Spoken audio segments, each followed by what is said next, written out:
Hola, hola mis amores, gracias por estar allí siempre conectados. Estamos en este quinto episodio ya del año bíblico y pues vamos a responder la trivia anterior. Efectivamente era la opción A. Jetro es era el suegro, mejor dicho, de Moisés, padre de Séfora. Y ahora sí vamos a entrar en los capítulos 25 al 40. Ya finalizaríamos el libro de Éxodo con un tema tan extenso, pero que trate de resumirlo y espero que de verdad les funcione, le podamos allí interactuar y compartir informaciones. Déjenme allí sus comentarios para yo estar al tanto de qué saben ustedes con respecto al tema del tabernáculo. Pero vamos a ir de una vez a este espacio de saludos inmediatamente. Bueno, y el saludo es para mi querido amigo Nathan. Aquí les voy a dejar su cuenta de Instagram para que lo sigan y también vayan al canal de él y se suscriban y dicen que ven de mi parte. Si quieres tener tu saludo especial, pues solamente tienes que dejar tu comentario por acá en mi canal y yo te estaré enviando mi saludo en el próximo video.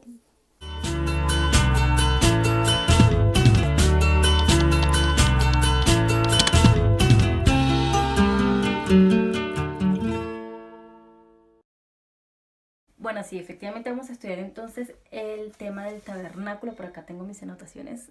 Pero sí, vamos a ver qué nos trae, qué mensaje nos deja esta construcción del tabernáculo que Dios le ordena a Moisés que haga con el pueblo, ¿no? Fíjense, algo maravilloso que ya desde ya podemos resaltar es que es una manera, es donde se establece esta forma de culto, donde todos tenían que venir a una iglesia. Y era con el propósito, el Dios lo declara así en su en el versículo 8, donde dice que es para estar en medio de su pueblo.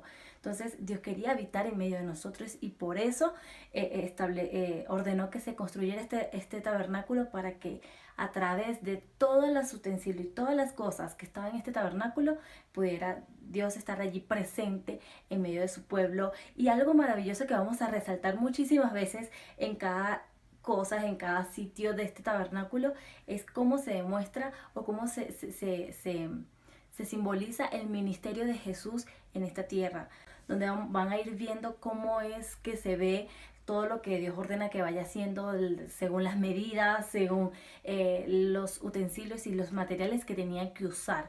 Primero vamos a hablar del atrio del tabernáculo. El atrio no es nada más que el exterior de este tabernáculo y tenía que hacerse, era rectángulo y tenía del lado sur y el lado norte eran los laterales y el lado occidente era la parte trasera o la parte de atrás de este tabernáculo y en el lado oriente era la entrada de este tabernáculo. Bien, estos laterales del lado sur y lado norte eran creados de 20 columnas.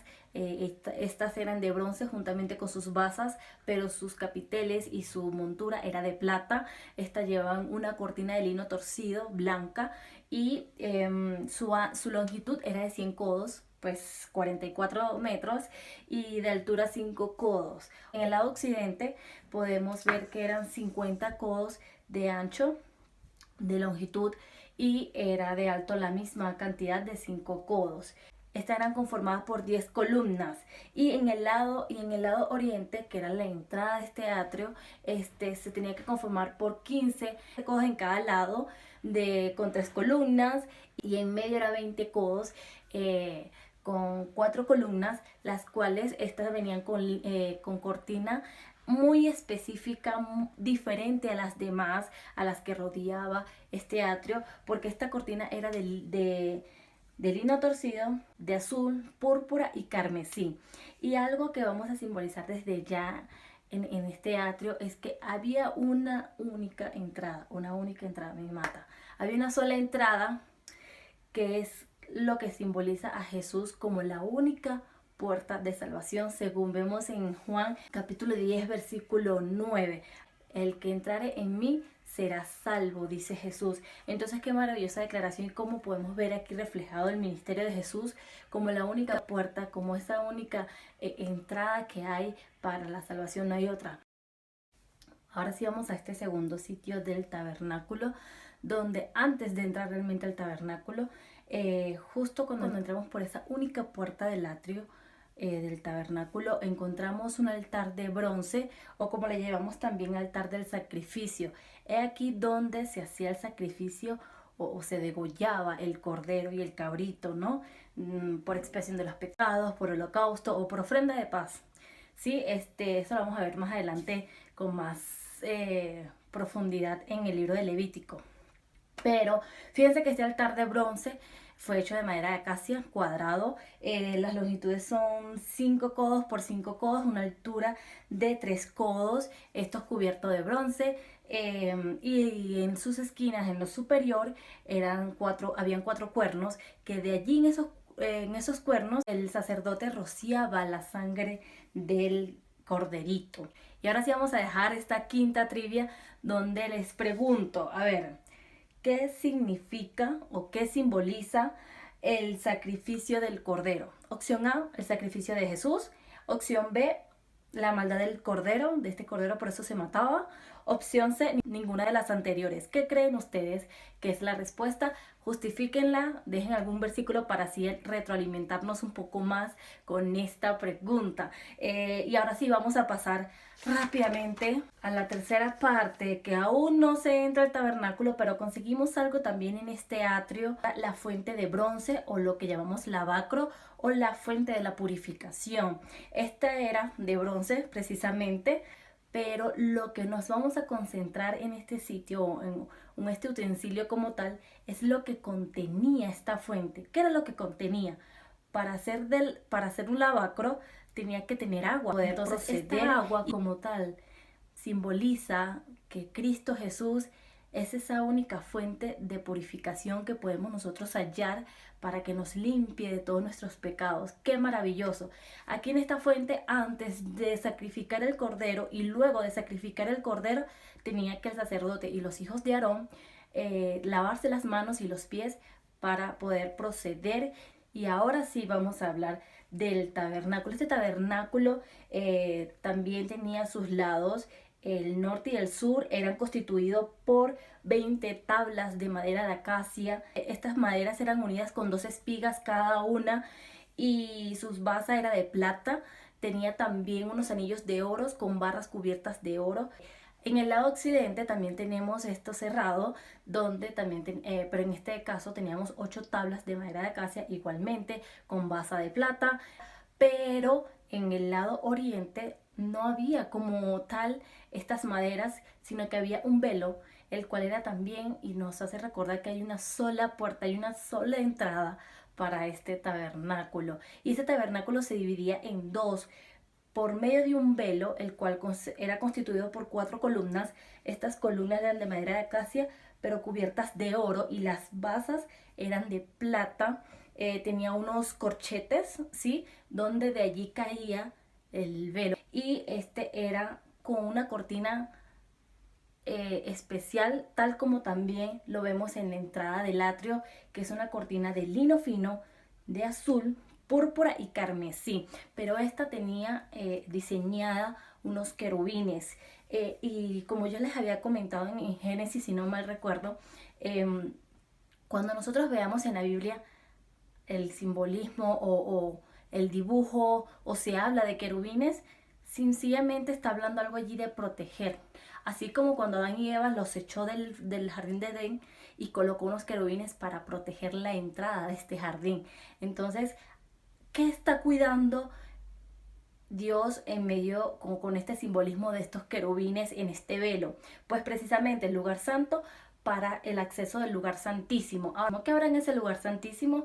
Eso lo vamos a ver más adelante. Vamos primero a qué hay o qué vamos a encontrar en este lugar santo, que lo que podríamos llamarle hoy en día el lugar donde están las bancas, donde nos sentamos toda la congregación, ¿sí? Y el púlpito sería el lugar santísimo. Bien, en el lugar santo encontramos 3 cosas esenciales, 3 utensilios, 3 elementos claves donde también se refleja o se simboliza el ministerio de Jesús. El primero es el altar del incienso. Esto está al lado del velo, o sea que cuando justamente uno está entrando al tabernáculo, estamos viendo este altar del incienso. Este era de madera de acacia, cubierta de oro. Tenía 2 codos de altura y era cuadrado de 1 codo y 1 codo de longitud y de anchura. Pero también, al igual que el altar de sacrificio, tenía 4 cuernos en sus lados superiores, ¿sí? Y en el lugar, cuando se hacía el sacrificio, en este altar de bronce, en la parte de abajo, habían rejillas donde se conservaba la brasa de este sacrificio, y estas brasas eran llevadas a este altar del incienso, y ese humo, el que se elevaba, era una manera de reflejar cómo Jesús es el mediador entre el Padre y entre nosotros. Eso también lo podemos ver en el libro de Juan capítulo 14 versículo 6, donde Jesús es nuestro mediador.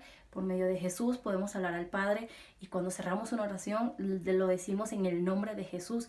Amén, ¿cierto? Bien, ahora esto se hacía en las horas de las mañanas, donde el sacerdote traía esta brasa del altar del sacrificio, del altar de bronce, al altar del incienso. Qué maravilloso poder entonces allí el sacerdote interceder a través de las oraciones por su pueblo, ¿sí? Ahora también conseguimos en este lugar santo, pero al lado norte, la mesa para el pan de la proposición, la cual fue construida 2 codos de ancho, 2 codos de longitud y 1 de ancho, y la altura era de 1,5 codos, ¿sí? Pero en esta mesa, que era de madera de acacia cubierta de oro, todos sus utensilios eran de oro, tenedores, cubiertos, lo declara así la Biblia, y debía colocarse en esta mesa 12 panes. Y estos 12 panes, además de representar la cantidad de estos panes, la cantidad de hijos de Israel, simbolizaba este pan como tal a Jesús como el único pan de vida. Maravilloso. Y además algo que podemos también rescatar de este simbolismo de la mesa de los panes de la proposición, es que Dios es el único que nos provee, es el único que nos brinda y nos sacia nuestras necesidades. Si hemos de tener hambre, Dios nos sacia, nos suple. Y qué manera tan bonita de también dejar reflejado allí en su altar, en ese lugar donde quiere habitar en medio de su pueblo, que Él también es el único que nos puede proveer. Y amén por eso. Ahora también conseguimos, pero ya del lado sur, el candelabro. Este candelabro simplemente es como una lámpara central, la cual tenía unas campanillas, unas manzanas y flores en cada incrustado, pero salían de ellos 3 brazos en cada lado, serían 6 en total, ¿sí? De brazos. Y entre esos brazos habían 3 manzanas y flores. Así era el diseño. Este era todo de oro, pero labrado con martillo, y ya en el superior tenía sus 7 lamparillas. Aquel sacerdote tenía que, a juro, encender estas lamparillas, porque era la única fuente de luz que se tenía dentro del tabernáculo. Era la única. Afuera podía llegar la luz del sol, pero acá no llegaba tanto, por lo que era muy encerrado este lugar santo. Entonces, qué bonito poder ver aquí que Jesús es también reflejado en esta luz, en esta única fuente de luz. Y como dice Salmos, lámpara a mis pies es tu palabra y lumbrera mi camino. Dios es esa única luz que nos demuestra la verdad, y la verdad la encontramos en su palabra. O sea, no hay otra verdad, está acá. Mateo capítulo 5 también nos declara que nosotros hemos de ser luz, y qué bonito que Dios también nos deje esta responsabilidad de ser luz para los demás. ¿Cómo puedo ser yo luz a los demás? Dando la palabra de Dios de distintas maneras, bien sea yendo a donde mi vecino, a donde mi amiga, y le predico la palabra, o utilizar las redes y compartir la palabra de Dios, que es la única fuente de verdad, la única fuente de luz. Y amén, gloria a Dios por eso. Pero ahora sí, vamos a ver qué es lo que hay en ese lugar santísimo, que solo podía acceder el sacerdote. Y es que en el lugar santísimo encontramos solamente un elemento muy particular y muy santo, y es el arca del pacto, o el arca del testimonio. Este fue construido con madera de acacia también, 2,5 de longitud, 1,5 de ancho, y de alto era 1,5. Este era cubierta de oro, tenía unos anillos que también se le incrustaban unas barras cubiertas de oro, en la cual se servía para llevar o trasladar este arca del pacto, ¿no? Y en la tapa, o lo que se llama, lo que para nosotros es la tapa, este es el propiciatorio. Este propiciatorio en particular tenía 2 querubines. Y estos querubines tenían las alas cubriendo todo el propiciatorio, todo el arca. Se tenían de frente a frente, cubriendo todo esta arca. Ahora, ¿qué hay dentro de esta arca? Porque hay una tapa, porque hay un propiciatorio. Bueno, es que dentro de esta arca, y como también nos lo refleja Hebreos capítulo 9, versículo 3 y 4, contenía tres cosas fundamentales dentro de este arca. La primera, las tablas de Moisés. Y siempre, o cuando se habla de la ley de Moisés, tienden a usar los 5 libros, y no es los 5 libros de la Biblia, es las tablas de los mandamientos, los 10 mandamientos que Dios mismo con su propio dedo escribió y se las dio a Moisés, ¿sí? Que ya nuevamente Moisés las partió y las tuvo que volver a armar, y Dios le dijo, hazte unas tablas y ven, y él lo mismo lo volvió a escribir. Maravilloso. Esto es lo que contenía dentro del arca, y además 2 cosas más. Tenía el maná del cielo, una vez demostrando de que Dios es quien nos provee, y también la vara de Aarón, mostrando allí autoridad. Y es que el tema del tabernáculo es algo que a mí me llena de alegría, me llena de esperanza, porque más allá de ver el sacrificio en el que se hacía en este tabernáculo, es ver el propósito con que se hizo, y es librarnos de pecado y de Dios querer habitar en medio de nosotros. Ahora este tabernáculo también puede estar en nuestro corazón. La ley de Dios, estas tablas han de estar en nuestro corazón, en nuestra mente, para poder así comprender y vivir y permitir que Dios habite en medio de nosotros, ¿verdad? Pues bueno, mis amores, gracias por estar allí. Espero que este tema del tabernáculo, si tienen alguna inquietud, pues me la dejen saber acá abajo en comentarios. Que se suscriban los que no se han suscrito, y bienvenidos a este canal donde van a poder conseguir la palabra de Dios, estudiar un poco más de esto, y que ustedes también me puedan a mí permitir conocer de ustedes y aprender de ustedes como tal. No olviden activar la campanita de la notificación para que puedan estar pendientes y no se pierdan ninguno de los contenidos, y a su vez también no dejen de participar y contestar la trivia para saber si están allí conectados. Bien, feliz semana y Dios me lo bendiga en gran manera.